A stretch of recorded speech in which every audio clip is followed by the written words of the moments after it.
मुख्यमंत्री बनते हमने देखा, वहां पर इस तरह की कोई परिस्थिति नहीं उपजी। सामने एक ऐसा नाम आया जो सबको चौंकाते हुए मुख्यमंत्री के पद पर आसीन हुआ, लेकिन दो उप मुख्यमंत्री भी वहां पर नजर आ गए।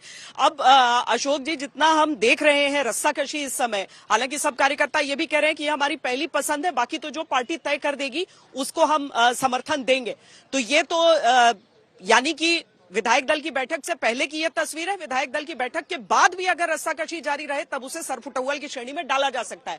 लेकिन क्या हम मध्य प्रदेश में भी समझें कि फॉर्मूला दो उप मुख्यमंत्रियों और एक मुख्यमंत्री का बैठ सकता है?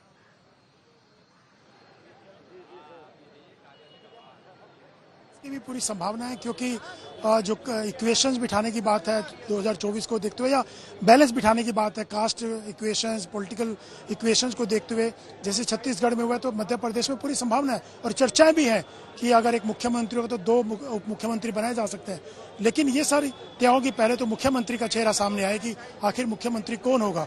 तय हो चुका है, ये बात सही है। आलाकमान कई दौर की बैठकें तय करके ये तय कर चुका है, और आज जो प्रोसेस होगी, प्रक्रिया है, एक प्रोसेस के तहत विधायक दल की बैठक के बाद ये नाम सामने आएगा।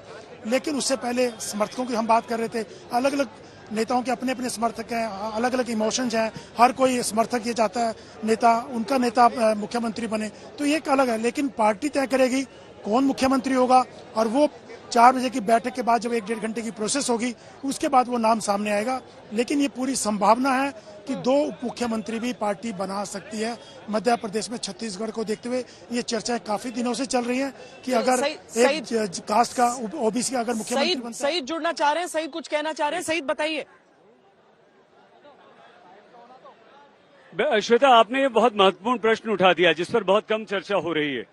आप देखिए, ज्योतिरादित्य सिंधिया को पार्टी तोड़ने का, बीजेपी में शामिल होने का, सरकार बनाने का पुरस्कार देना है, तो आप ये मान के चलिए कि दो उप मुख्यमंत्री मध्य प्रदेश में भी बनने जा रहे हैं, और उसमें से एक ज्योतिरादित्य सिंधिया के गुट के होने जा रहे हैं, मतलब तुलसीराम सिलावट। अगर ज्योतिरादित्य सिंधिया के सबसे बड़े सालार कोई हैं तो वो केंद्रीय मंत्री तुलसीराम सिलावट है। ये वही तुलसीराम सिलावट है जो सभी को लेकर गए थे, याद कीजिए। एक भी विधायक से कोई कांग्रेसी बात नहीं कर पाया था, जीतू पटवारी ने पूरा जोर लगा लिया था। तो ये महत्वपूर्ण प्रश्न है इन लोगों में से, और ज्योतिरादित्य सिंधिया के खेमे को इनाम अवश्य मिलेगा। श्वेता। रवीश, लगातार नारेबाजी समर्थकों की सुन रहे हैं। आखिरी समय में जाहिर है कि जितने भी कार्यकर्ता हैं वो चाहते हैं कि वो किसी तरीके से जो पार्टी के आला लोग हैं, जो नेता हैं, जो नेतृत्व है पार्टी का, केंद्रीय नेतृत्व हो ही सही, उस तक अपनी आवाज पहुंचाएं।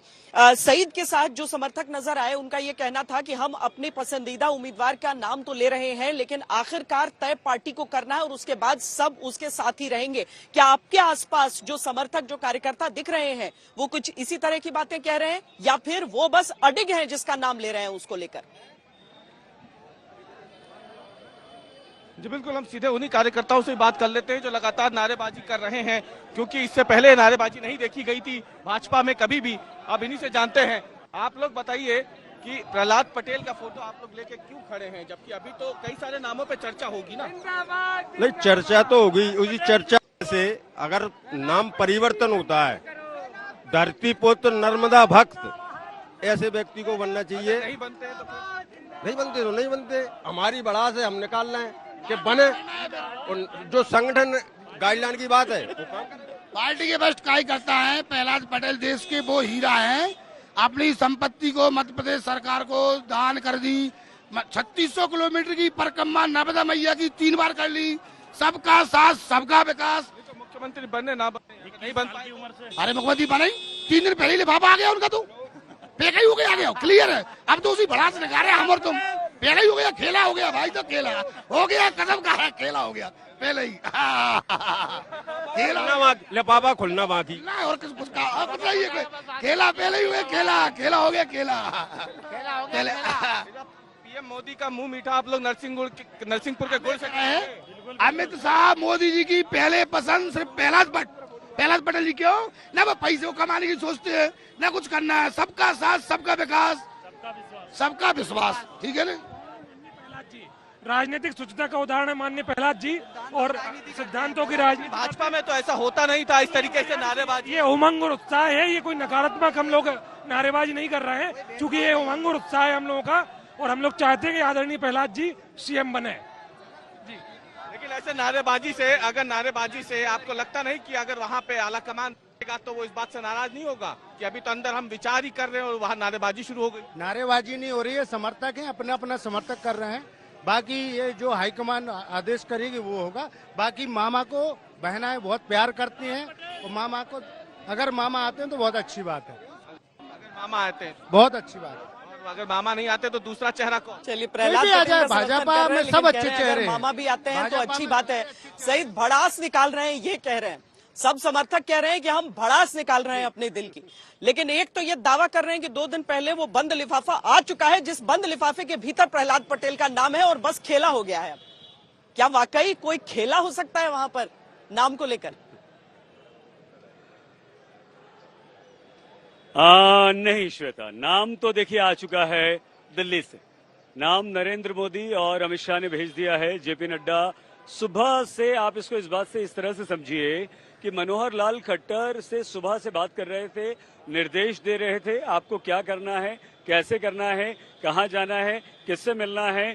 मनोहर लाल खट्टर 11:15 बजे अपने 2 पर्यवेक्षक साथियों के साथ भोपाल उतरते हैं, सीधे मुख्यमंत्री शिवराज सिंह चौहान के पास जाते हैं और लेकर जाने वाले। आगे बढ़िएगा, उससे पहले हम बीजेपी तस्वीरें बता प्रदेश दें कि अपने दर्शकों को जो हम तस्वीर दिखा रहे हैं वो बीजेपी दफ्तर की तस्वीर दिखा रहे हैं मध्य प्रदेश की, जहां पर सभी विधायक अब मौजूद हैं, पहुंच चुके हैं और वो सब मिलकर उन सबको अब उस नाम पर, उस चेहरे पर मुहर लगाना है जो कि मुख्यमंत्री होगा अगला मध्य प्रदेश का। तो सभी विधायकों का वहां पर मौजूदगी है। तीनों जो केंद्रीय पर्यवेक्षक हैं वो वहां पर पहुंच चुके हैं और उनकी मौजूदगी में वो नेता तय होना है। सबसे पहले यहां पर फोटो सेशन होगा जहां सारे जीते हुए विधायक एक साथ पहले तस्वीर खिंचवाएंगे और उसके बाद अपने नेतृत्व को लेकर वो एक मत होकर वोट डालेंगे, जिसके आधार पर कुछ ही देर में हमारे सामने वो चेहरा रहेगा। तो तस्वीरें ये हम आपको दिखा रहे हैं। सही बताएं, आप क्या बोल रहे हैं? जी हाँ, तो हम यही कह रहे थे श्वेता कि तय तो सब कुछ हो चुका है, लेकिन हमें सुबह से जो हो रहा है भोपाल में वो समझना होगा। मनोहर लाल खट्टर अपने दोनों पर्यवेक्षक साथियों के साथ उतरते हैं। बीजेपी प्रदेश अध्यक्ष वीडी शर्मा वहां उनकी अगवानी करते हैं, उन्हें लेकर सीधे मुख्यमंत्री शिवराज सिंह चौहान के घर जाते हैं। अब ये मुलाकात 5 मिनट, 10 मिनट, 15 मिनट की हो सकती है, लेकिन 1.5 घंटे तक चलती है। इन 1.5 घंटों में क्या बातचीत हुई आप देखिए। जो जितने भी दावेदार हैं 6 के 6 का जबरदस्त प्रोफाइल है, कद्दावर हैं। शिवराज सिंह चौहान के बारे में आप सब जानते हैं बहुत अच्छी तरह से, लगातार मुख्यमंत्री रहे हैं। इतनी बड़ी जीत का श्रेय भी उन्हें जाता है, सिर्फ नरेंद्र मोदी को नहीं, लाडली बहना को भी जाता है और उनकी मेहनत भी है। अब नरेंद्र सिंह तोमर, प्रधानमंत्री नरेंद्र मोदी के जो सबसे नजदीकी लोग हैं, 1, 2, 3, 4, 5, उसमें उनका नाम है। 2 बार के लगातार केंद्रीय मंत्री, 2 बार के मध्य प्रदेश बीजेपी प्रदेश अध्यक्ष, मध्य प्रदेश में बरसों पहले मंत्री रह चुके हैं। प्रहलाद सिंह पटेल 5 बार के सांसद, अटल जी के मंत्रिमंडल में मंत्री, नरेंद्र मोदी के मंत्रिमंडल में लगातार 2 बार मंत्री, संस्कृति मंत्री, जबरदस्त प्रोफाइल। कैलाश विजयवर्गीय, वो कैलाश विजयवर्गीय जिन्होंने बीजेपी को हरियाणा जितवाया, वो कैलाश विजयवर्गीय जो बंगाल में जाकर बीजेपी की उपस्थिति दर्ज करवाई। लोकसभा में 18 सीटें, विधानसभा में 77 सीटें। आप किसी के भी योगदान को कम नहीं आंक सकते। वीडी शर्मा, अगर इस सबसे बड़ी जीत का श्रेय आप क्या वीडी शर्मा को नहीं देंगी? क्या बीजेपी प्रदेश अध्यक्ष को नहीं देंगी? टिकट बंटवारे में क्या उनकी नहीं चली? क्या आप यही कहते हैं कि अमित शाह और नरेंद्र मोदी सब कुछ तय करते हैं? तो फिर ये सब क्या दिखावा है? वो ज्योतिरादित्य सिंधिया जो कांग्रेस को तोड़कर वापस से बीजेपी को ले आए, क्या उन्हें पुरस्कार नहीं मिलेगा? क्या ठीक है वो केंद्र में चले गए इस बार? हाँ, ये आप कह सकती हैं कि उनके बहुत सारे मंत्री हार गए, कुल उनके 28 में से बहुत कम रह गए, कोई बात नहीं, लेकिन आप उन्हें उप मुख्यमंत्री का पद उनके गुट के किसी नेता को नहीं देंगी। तो यहाँ बड़ा मुश्किल है, नाम तय हो चुका है। ये जो संचय है, ये जो यहाँ पर हो रहा है, इसका नाम चल रहा है, उसका नाम चल रहा है, नरेंद्र सिंह तोमर सबसे आगे चल रहे हैं, प्रहलाद सिंह पटेल में और उनमें जबरदस्त टक्कर चल रही है। यही यहाँ कार्यकर्ताओं को थोड़ा सा आंदोलित और आक्रोशित कर रहा है। श्वेता, दर्शन करके नामों को की नारेबाजी करके वो अपनी बात को दर्ज कराना चाह रहे हैं।